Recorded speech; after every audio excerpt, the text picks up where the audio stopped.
Trentanovenne albanese, papà di 2 bimbi, residente ad Asolo, trovato cadavere in un bosco a Paderno del Grappa, ucciso da diverse coltellate. Ieri sera ha lasciato il ristorante dove lavorava a Borso, non è più tornato a casa. Le indagini dei carabinieri. Telefono spento dalle 3, il cadavere era seminudo, il giallo dell'appuntamento con l'assassino nel bosco, rilievi sulla Mercedes della vittima e ricordo di un amico, Bledar era un gran lavoratore. Folle sfida sui social, 18enne di Ormelle sale sul cofano dell'auto del cugino durante una festa, ma scivola, cade e viene travolto dall'auto, è grave in ospedale, il dramma a Cimadolmo. Prima con San Martino, poi quinto di Treviso, la stessa banda prende di mira 2 sportelli bancomat in poco più di un'ora, nella notte. Non mi piacciono i personaggi scelti che non appartengono alla nostra storia e che magari poi se ne vanno. Dopo Gian Antonio D'Arè, anche l'assessore leghista contro l'ipotesi di candidare alle europee generale che piace a Salvini. La vicenda del farmaco per i pazienti affetti da distrofia di Duchenne, a rischio ritiro, la mamma di Mogliano che porta avanti la battaglia ha ricevuto una risposta dall'Agenzia Europea del Farmaco. La piccola Marilyn ha fretta di nascere e non aspetta l'arrivo dell'ambulanza. Parto in casa per mamma Gianfranca e papà Giorgio a Treviso. Carnevale 2024 nel pomeriggio i carri allegorici a Tarzo, ieri sera la tradizionale sfilata in notturna a Istrana e anche la sindaca non ha voluto essere da meno diventando un'elfa.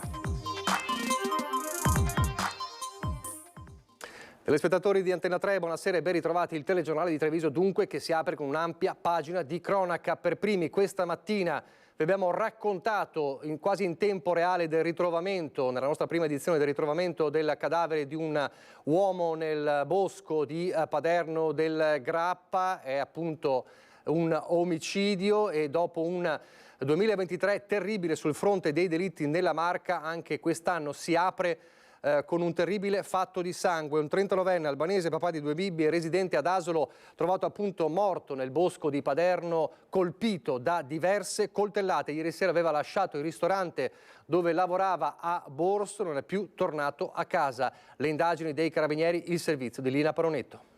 Era uscito per andare al lavoro la mattina senza poi più rientrare. L'indomani la moglie, preoccupata, ha iniziato a chiamare familiari e amici, presentando infine denuncia di scomparsa alla stazione dei carabinieri di Asolo.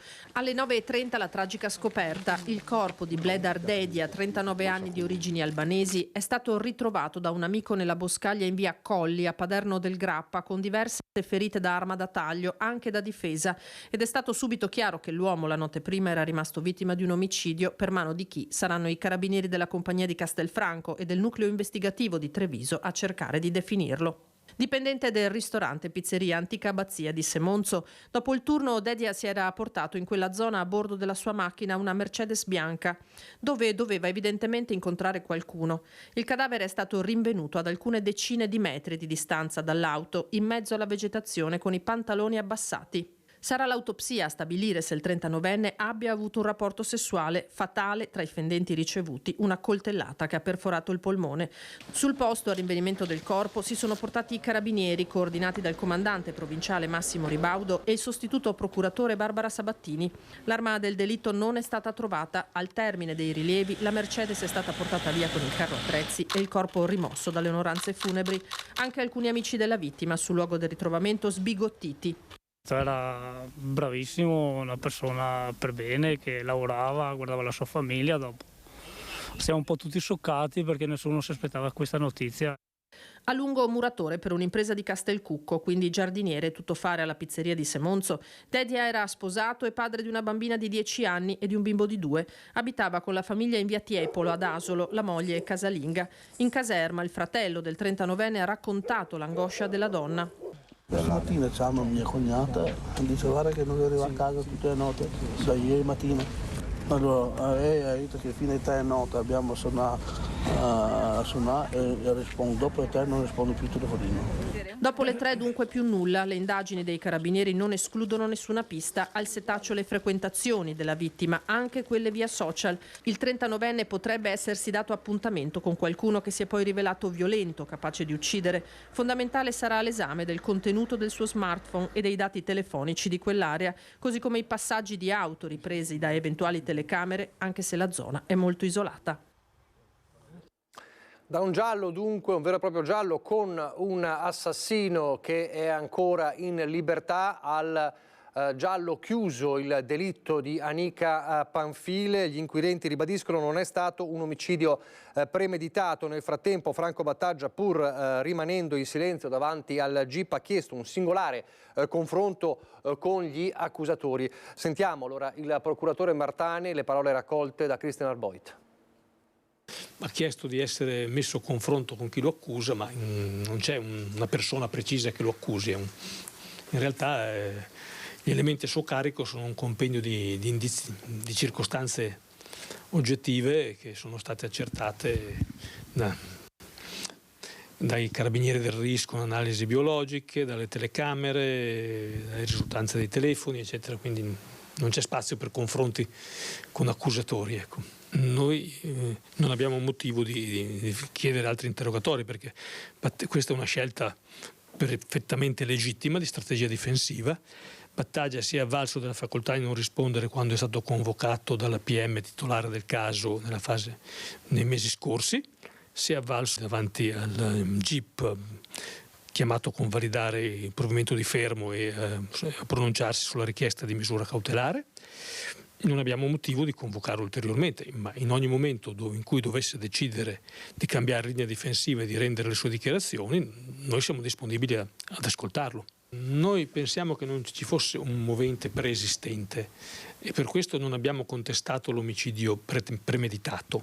Pensiamo che si tratti di una lite occasionale che è degenerata in un'aggressione fisica che ha portato alla morte di Anika. Tutti parlano di Battaglia come di una primula rossa, è stata una primula rossa tra gli anni 80 e 90 vicino alla Mala del Brenta, insomma non uno sprovveduto. Ha commesso diversi passi falsi in questa vicenda, lei come se lo spiega? Ma se passi falsi sono stati commessi più che altro perché proprio come dicevo prima non si tratta di un omicidio premeditato e preordinato, ma è frutto di una situazione di una lite occasionale degenerata, probabilmente anche favorita dall'utilizzo di sostanze stupefacenti, perché la cocaina altera i comportamenti e tende a rendere gli individui più reattivi ed eventualmente violenti, e quindi non c'è stata la possibilità di programmare tutti i dettagli. Ecco. Ci sono dei complici, ci potrebbero essere, o è chiusa qui?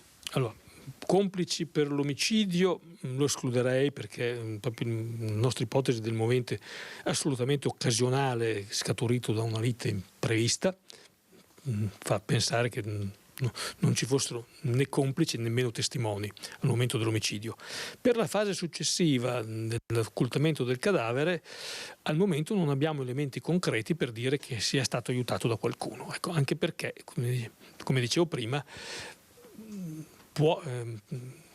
l'occultamento del cadavere può essere opera di una persona sola, non c'è bisogno.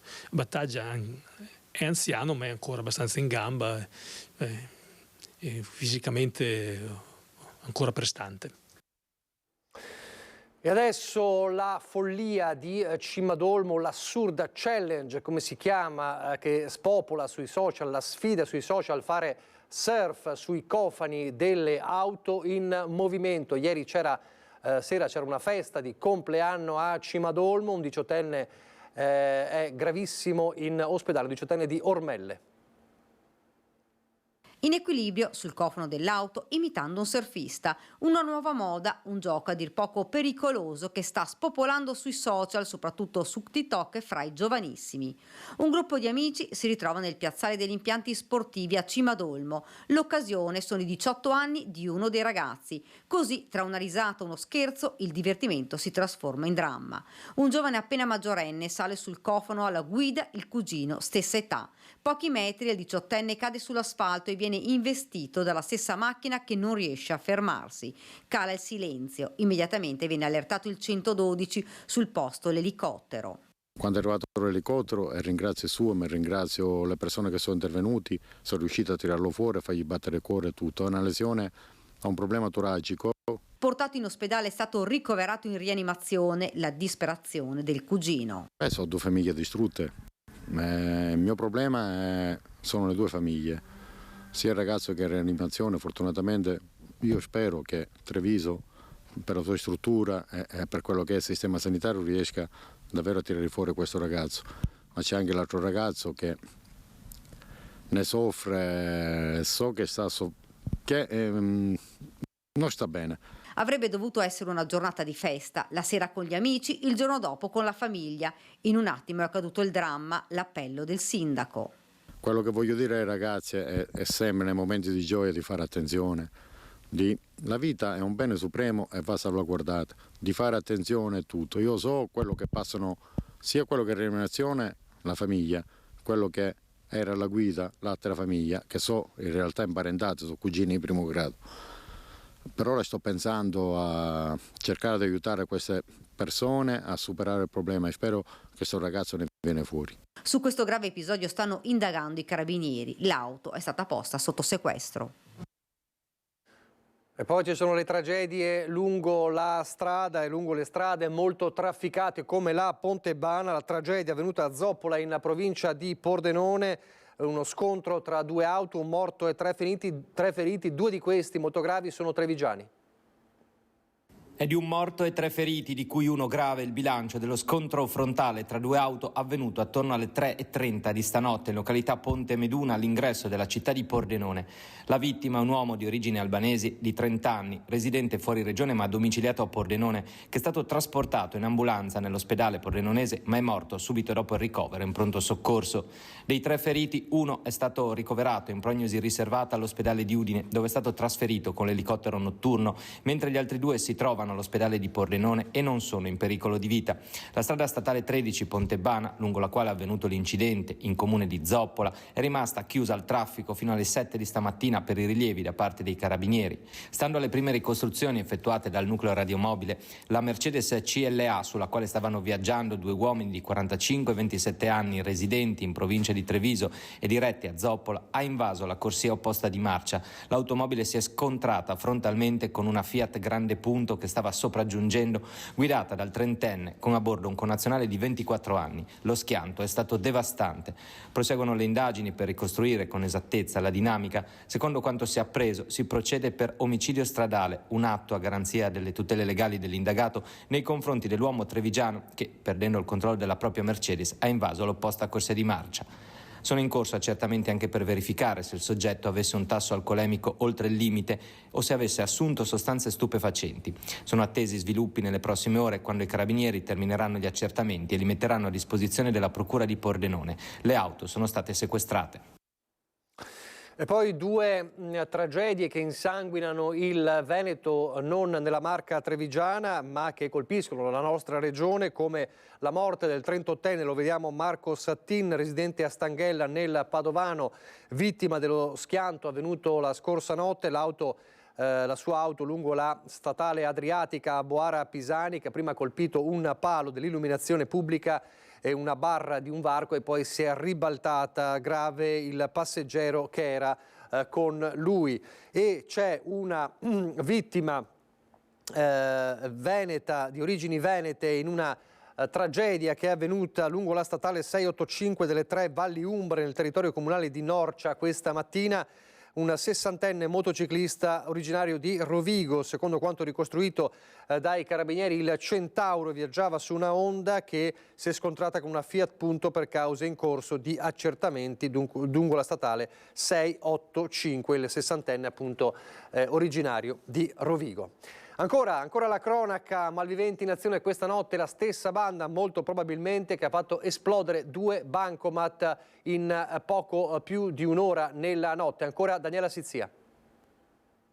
Un boato che ha svegliato i residenti. L'esplosione verso le 2 di notte. I malviventi hanno fatto saltare in aria con un ordigno il bancomat del credito cooperativo di via Castelletto a San Martino. La deflagrazione ha fatto vibrare i vetri delle abitazioni. Immediatamente è stato composto il 112. Sul posto sono arrivati i carabinieri. I malviventi hanno raffatto il bottino e sono fuggiti. Un'ora dopo, altra detonazione, questa volta esplodere allo sportello bancomat in via Tognana a Santa Cristina di Quinto di Treviso. Stessa tecnica, fortunatamente nessuna persona è rimasta ferita nei 2 colpi, ma i danni agli sportelli bancari sarebbero ingenti. I bottini ammontano a diverse migliaia di euro, amareggiata la sindaca di Quinto. Mi dispiace molto perché rivela che stiamo tornando in un periodo nero, queste cose erano quasi scomparse, però purtroppo vediamo che c'è anche questo tipo di delinquenza che riaffiora. Per tutta la notte la sindaca ha spiegato di aver sentito dei petardi. Credo che non fossero i soliti ragazzini, ma che si siano un po' creati una sorta di alibi, nel senso che poi dopo il terzo o quarto botto magari uno pensa appunto ai soliti ragazzini, in realtà per coprire il rumore che sicuramente ha fatto il botto dell'esplosione del bancomat. I carabinieri del comando provinciale di Treviso sono intervenuti su entrambi i luoghi delle esplosioni. Dalle prime indagini l'ipotesi è che la banda di malviventi per circostanze di tempo e luogo potrebbero essere lo stesso per entrambi i furti. Rifurtiva esatta e i danni agli sportelli sono ancora in corso di quantificazione. A proposito di sicurezza, a Zero Branco c'è una cifra record: 70 telecamere installate nel comune, tra i territori più videosorvegliati della Marca e d'Italia. Nuovi occhi elettronici arriveranno nella zona di Montiron, ai confini con Scorzè. Abbiamo superato le 70 telecamere e abbiamo altre 4-5 telecamere in Fieri.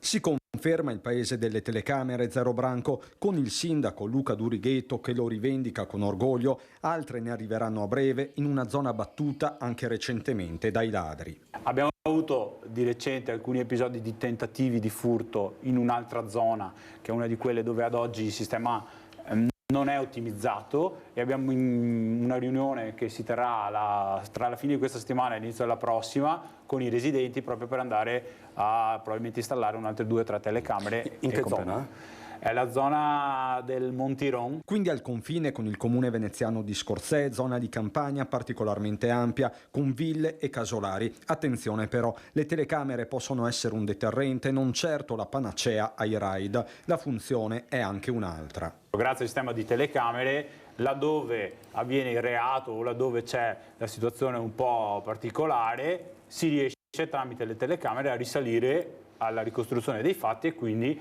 nella maggior parte dei casi a risalire anche proprio a chi il fatto e il reato l'ha commesso. Anche per questo si stanno studiando nuovi metodi per consentire di tagliare ulteriormente i tempi di acquisizione delle immagini nell'immediatezza dei reati. La politica adesso, resta in ballo il futuro politico di Federico Caner nella Lega o forse chissà in Forza Italia. Nel frattempo lo stesso Caner oggi si è unito a Gianantonio D'Arè nella fronda leghista che non vuole il generale Vannacci candidato alle europee con la Lega. Non mi piace che ci siano persone che entrano all'ultimo momento nel nostro movimento e che vengano candidate, soprattutto che non hanno quel DNA storico che noi rappresentiamo. Capisco che c'è la necessità di ricercare voti, ma insomma abbiamo dei rappresentanti sul territorio che secondo me sono in grado di portare consenso senza dover per forza andare in cerca di altre persone che entrano all'ultimo momento nel nostro movimento e che poi magari sono i primi ad andarsene. Vannacci out, verrebbe da dire, parafrasando un termine in voga tra i tifosi di calcio. E così, dopo Gianantonio D'Arè, anche Federico Caner allarga la fronda dei contrari nel Carroccio a una candidatura alle europee per il generale che tanto piace a Salvini.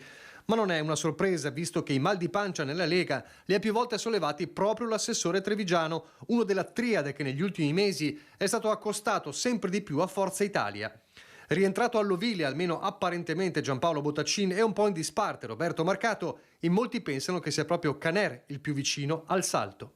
Io sto aspettando con ansia che si portino a casa risultati importanti come quello dell'autonomia, che sia un'autonomia vera, consolidata e che porti anche risorse al nostro territorio, perché io credo che la Lega debba tornare ad essere quello che era. Se la Lega torna ad essere quello che è, penso che tante polemiche che vediamo in questi giorni su andi rivieni di assessori, consiglieri o anche di tanti militanti che si stanno stancando anche di questo cambio di linea politica verrà, diciamo così, rimarginato. Altrimenti è ovvio che ognuno prende fa le proprie considerazioni, prende le proprie scelte. Ma dalla segreteria provinciale c'è la sicurezza quasi assoluta che questo non accadrà. ci sta dando una mano in alcuni comuni che vanno al voto, è coinvolto nell'attività della segreteria provinciale come responsabile elettorale su alcuni comuni, quindi mi sento proprio di escludere con assoluta tranquillità questa ipotesi.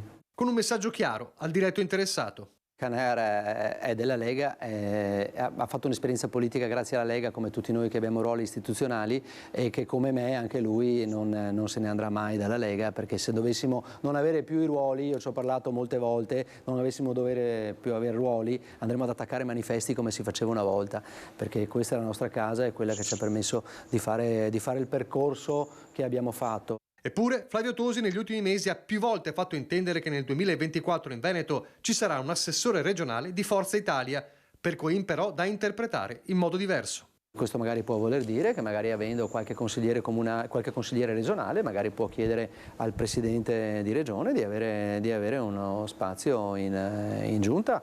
Io la interpreto più così che non il fatto che un assessore della Lega passi in Forza Italia, perché non è detto che resti assessore.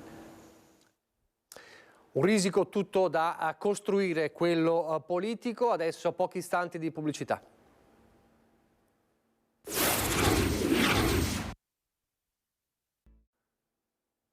Di nuovo in diretta il telegiornale di Treviso per tornare a parlare della vicenda del farmaco per i pazienti affetti da distrofia di Duchenne a rischio ritiro. Come sapete c'è una battaglia portata avanti anche da una mamma di Mogliano che in questi giorni ha ricevuto una risposta da EMA.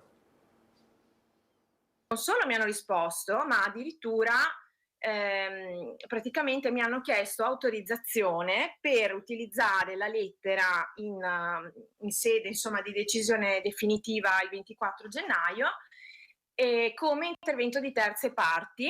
Non si tratta solo di una semplice risposta, ma di uno spiraglio di speranza per Elena Semenzato, una delle tante mamme in Italia e in Europa che si sta battendo perché il farmaco Translarna, che riduce i sintomi della distrofia muscolare di Duchenne, di cui suo piccolo Leonardo, 6 anni festeggiati ieri, è affetto, non venga ritirato.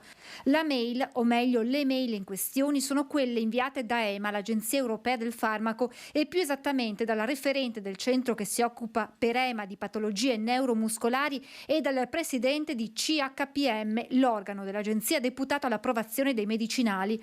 Una risposta tanto inattesa quanto significativa per Elena, che una sera ha deciso di tentare il tutto per tutto. Proprio dalla disperazione, solo per quello ho detto no, guarda, io devo farlo, perché sentivo proprio che dovevo in qualche modo lavarmi la coscienza che insomma avevo provato veramente l'impossibile per nostro figlio. Nella risposta si comunica che la lettera sarà condivisa da tutti i membri del CHMP e che le considerazioni di questa mamma saranno valutate il 24 gennaio, quando EMA incontrerà la casa farmaceutica per decidere del futuro del medicinale. Ci ha sicuramente dato speranza, un pochino in più che altro perché abbiamo captato che siamo ascoltati. Da quel giorno sì, ho captato un'apertura, ecco. Un ottimismo che è stato però incrinato quando venerdì Elena, come fa ogni mese, si è recata alla farmacia ospedaliera per ritirare Translarna, ricevendo per la prima volta in un anno una risposta che l'ha pietrificata. Mi dicono, sì, però deve tornare, perché il farmaco comunque al momento non è disponibile, non c'è, non ne abbiamo. Sentirsi dire ci sono problemi di approvvigionamento, sapendo che il farmaco è, diciamo, in questa situazione, uno subito mette insieme le due cose. In questo momento ho una scorta fino a mercoledì, spiega ancora la mamma di Mogliano. Sembrerebbe che lunedì dovrebbe arrivare. L'indicazione che abbiamo come famiglie è quella di ritirare il farmaco solo una volta al mese, ma abbiamo scoperto che in Italia è così, mentre in altri paesi europei no. Ci siamo anche trovati tra famiglie a capire che c'erano famiglie che avevano scorte anche già per 3-4 mesi. Si chiede com'è possibile che altre famiglie in altri paesi europei ce l'abbiano già per 5 mesi in avanti, e noi che tra l'altro magari appunto se adesso lo ritirano abbiamo solo un altro mese. Favorire l'incontro tra bambini con fragilità e persone anziane, al via il progetto Chilometri di 1000 colori promosso da Hauser Treviso. Apprendimento e stimolazione cognitiva di bambini della scuola primaria, inclusione e contrasto dell'isolamento sociale, della solitudine e l'attenuazione della difficoltà nelle relazioni delle persone anziane. Sono gli obiettivi del progetto Chilometri di 1000 colori, che vede come capofila Ausel Provinciale Treviso. L'anno scorso la cosa riguardava i bambini che avevano disturbi dell'attenzione, quest'anno è stato aperto. Certo che ci sono situazioni di fragilità maggiori che anche le scuole consigliano siano seguiti con maggiore frequenza. Ovviamente il tutto è anche legato a quanti educatori riusciamo a comprendere nel progetto e quanti volontari abbiamo. Parteciperanno infatti al progetto circa 70 bambini e persone anziane sostenuti da educatori e volontari appositamente formati. L'obiettivo è favorire l'intergenerazionalità per affrontare il disagio scolastico e la povertà educativa tra i giovani, nonché sostenere l'invecchiamento attivo e l'autonomia delle persone anziane. Sappiamo che ci sono benefici dall'incontro generazionale tra gli anziani, invecchiamento attivo, e ragazzi di tutti i tipi, anche con delle fragilità o con dei bisogni speciali. Tanti i comuni e le associazioni e gli istituti scolastici del territorio coinvolti, progetto già attivo dallo scorso anno e che nel 2024 ha visto un'evoluzione in termini di risorse e di partecipazione. Ben 4 i comuni che si sono aggiunti a quelli già aderenti: Casier, Monastier, Ponte di Piave, Roncade e Preganziol. Quello che ci chiedono le famiglie, le scuole, gli anziani è continuità nei progetti, cosa che spesso non riusciamo a garantire perché i finanziamenti arrivano a tutto il territorio, siano enti del terzo settore, siano comuni o le scuole. In questo Treviso sta sviluppando delle sperimentazioni come territorio molto importanti, cioè dovunque arrivino i finanziamenti, questa è la progettualità. Progetto da 39.000 euro finanziato dalla Regione Veneto con risorse statali del Ministero del Lavoro e delle Politiche Sociali e che rientra nei 69 progetti approvati dalla Regione sugli oltre 260 presentati. Questo ci permette di costruire una società che possa tener conto di queste aspettative che hanno le nuove generazioni, che è un fatto fondamentale, nel senso che se noi costruiamo una società divisa e articolata come molti la pensano adesso, non avremo mai una coesione sociale sufficiente per star bene in questo paese. Adesso una bella notizia, facciamo davvero i complimenti a mamma Gianfranca Di Giulio, 28 anni, e il compagno, marito Giorgio Ruso di 31 anni per l'arrivo della piccola Marilyn oggi. È particolare perché la piccola Marilyn, che vediamo insieme alla mamma, aveva fretta, diciamo così, di nascere e quindi è nata in casa senza aspettare l'arrivo dell'ambulanza che papà e mamma avevano appunto chiamato, e quindi grazie anche alla loro prontezza e grazie ai consigli degli stessi medici, ma anche la prontezza del papà, dice Gianfranca Di Giulio, all'arrivo dell'ambulanza era già la piccola Marilyn tra le mie braccia e adesso entrambe stiamo bene. È successo questa mattina a Treviso ed è stata quindi donata una sorella alla piccola Evelyn, che è l'altra figlia della coppia. Quindi benvenuta Marilyn e complimenti davvero a mamma Gianfranca e papà Giorgio per questo lieto evento arrivato un po' in modo rocambolesco. Una bella notizia, ma di tutt'altro tenore sul fronte sportivo invece per il Benetton Rugby, per i tifosi del Benetton Rugby che hanno per la squadra che ha superato i francesi del Montpellier e vola agli ottavi di Coppa Europa. Protagonista l'argentino Albornoz e la difesa perfetta tra gli avversari c'era anche l'azzurro Paolo Garbisi, cresciuto a Mogliano. Secondo in campionato, 2 punti dalla vetta e addirittura primo in Coppa Europa, la Challenge Cup, con automatico passaggio agli ottavi di finale che disputerà in casa al Monigo, altro passaggio indimenticabile della stagione per il Benetton Rugby. Davanti ai soliti 6.000 del Monigo, i biancoverdi hanno superato i francesi del Montpellier per 27-19, con una prestazione super dell'apertura argentina Albornoz, autore di 2 mete e di un piede al 100% dalla piazzola, ovvero 20 punti totali. E oltre agli ottavi, in caso di qualificazione, il Benetton giocherà in casa anche i quarti di finale della Challenge, ma protagonista in positivo è stata la difesa dei Leoni, praticamente perfetta, che ha stroncato ogni tentativo di attacco dei forti francesi, che schieravano all'apertura Paolo Garbisi, cresciuto a Mogliano, per la prima volta in campo da ex al Monigo, e che a fine gara ha fatto autocritica sulla sua prestazione. In campo con il Benetton il fratello Alessandro, mediano di Mischia, esaltante la prova dei padroni di casa, con 2 mete spettacolari nate da altrettanti contrattacchi, una al 21esimo e la seconda al 29esimo, segnate da Albornoz e Raitave, che hanno esaltato il pubblico e portato il Benetton sul momentaneo 17-0. La terza meta nel momento più delicato del match, alla mezz'ora del secondo tempo, con i francesi in rimonta e sul 20-19 a un solo punto da Treviso. Francesi che 3 anni fa, non dimentichiamolo, hanno vinto lo scudetto nel ricchissimo top 14 francese. Prossimo appuntamento 17 febbraio, prima ci sono 2 turni di 6 nazioni, con la trasferta da brividi a Dublino contro il Leinster, primo in classifica in campionato, con soli 2 punti in più dei trevigiani. Parliamo di ambiente adesso. Domani a Conegliano, e ve lo racconteremo nella nostra prima edizione in diretta, Savno inaugurerà la presenza del ministro per l'ambiente Gilberto Picchetto Frattin la prima filiera del riuso in Veneto, dove oggetti e altro materiale, anziché essere distrutto per ricavarne materie prime, verrà riparato o riconvertito tornando utile a chi ne ha bisogno. Una soluzione per i rifiuti ben distante dal pensiero anche solo di 40 anni fa, quando l'unica soluzione erano, lo sappiamo, le discariche con intere comunità che avvelenavano se stesse. È quello che ci racconta il consueto servizio storico della domenica. Il nostro Lucio Zanato l'ha pescato dai nostri infiniti archivi di Antenna 3. Era il 23 gennaio 1987.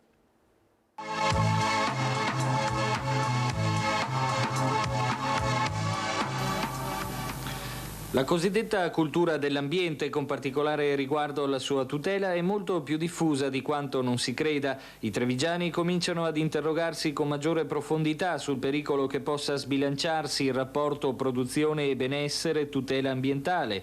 Una grande sensibilità sull'intero problema si può riscontrare anche tra gli amministratori locali, soprattutto nei comuni. Questi alcuni degli elementi di maggior interesse emersi dalla recente conferenza sull'ambiente organizzata dalla DC Trevigiana, che oggi sono stati riassunti e puntualizzati dal segretario provinciale Mario Frasson e dal responsabile degli enti locali dello Scudo Crociato Giampaolo Miotto. Il primo dato concreto scaturito dalla conferenza è la prossima costituzione di una commissione permanente di esperti che si porrà come punto di riferimento e di consulenza per quegli amministratori alle prese con il problema ambiente nei loro territori, ma altre interessanti indicazioni sono emerse. Ad esempio, la presa di coscienza del fatto che al di là delle grandi fonti di inquinamento, ognuno di noi con il proprio comportamento può considerarsi potenziale inquinatore. Piccolo esempio, i sacchetti di plastica di cui tutti usufruiamo, gettandoli poi spesso nella spazzatura. Quindi la necessità di affermare una cultura personale della tutela ambientale. Sottolineata anche la necessità di sfruttare le nuove tecnologie per passare dalla tendenza a riparare i danni dopo averli provocati alla consapevolezza di doverli e poterli prevenire. Discorso a parte per l'attualissimo smaltimento dei rifiuti urbani. Qui la DC è stata esplicita, occorre da parte di tutti una maggior razionalità nell'affrontare il problema. I rifiuti vengono prodotti e quindi vanno smaltiti e sistemati. Un conto è pretendere sacrosante garanzie di sicurezza, un altro opporsi preconcettualmente all'ubicazione degli impianti qui o lì. Anche in questo caso è necessaria maggiore conoscenza del problema da parte di tutti, se no si rischia di cadere in contraddizioni di questo tipo. Si è parlato di collocare un impianto di smaltimento in una determinata area della nostra provincia e immediatamente abbiamo avuto la reazione della popolazione che si è opposta a questo fatto. Dei geologi e dei tecnici sono andati a controllare lo stato del territorio su cui questa popolazione era insediata, cioè la frazione in cui questa gente viveva. Cosa hanno scoperto? Tantissime cose.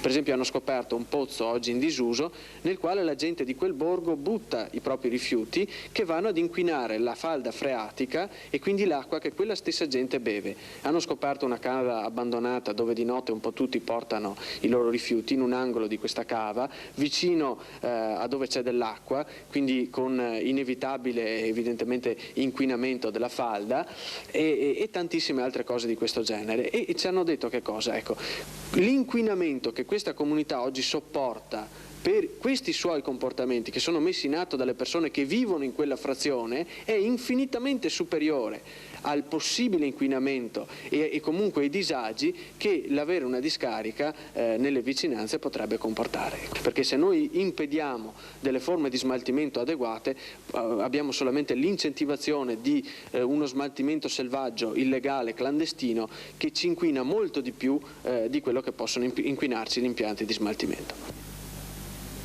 Insomma, i primi albori di un ambientalismo che oggi è quotidiano, insomma l'attenzione è certamente diversa, 40 anni dopo, anche se spesso non basta. Vediamo le immagini dei primi carri allegorici di questo inizio Carnevale 2024, a partire dalla sfilata di Tarzo questo pomeriggio, una sfilata che ha compiuto 40 anni, uno degli appuntamenti tradizionali del Carnevale di Marca, inserita nella 33esima festa della Candelora.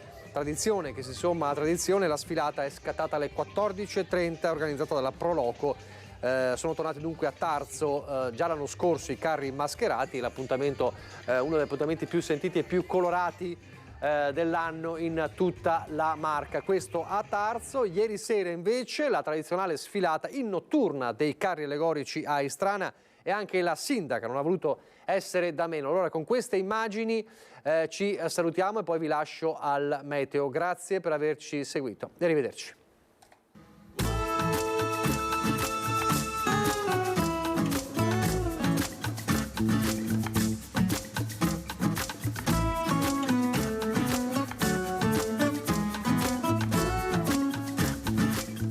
Siamo qui in piazza Franceschetti, attendiamo i nostri carri che arrivano in notturna.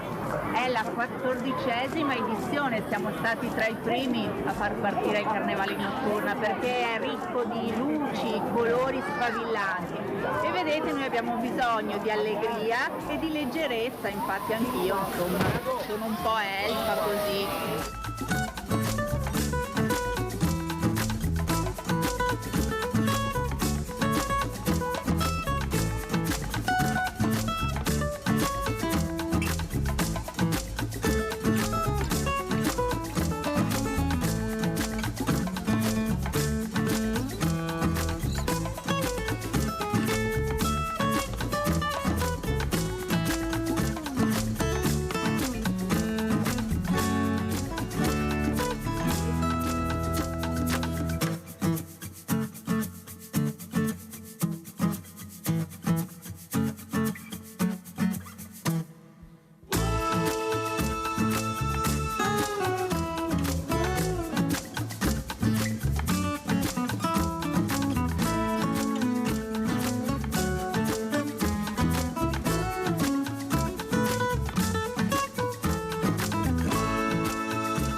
Entra nel mondo Lolato. Da oltre 40 anni un team di professionisti per migliorare la qualità della tua vita. Centro del piede con servizi di podologia. Laboratorio per la produzione di plantari e calzature su misura.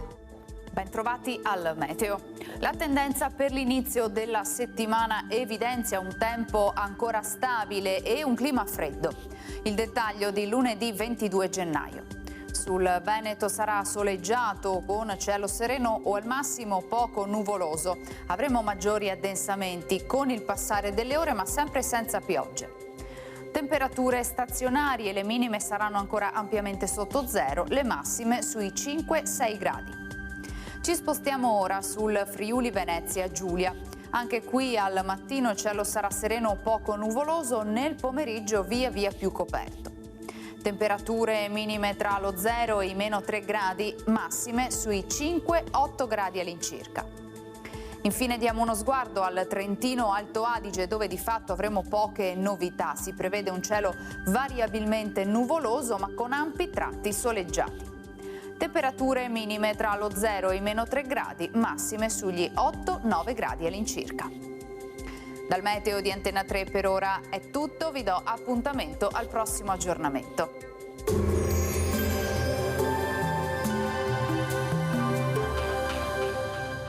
Busti, tutori e protesi di arto personalizzati. Ortopedia e sanitaria Lolato, a Treviso e Montebelluna.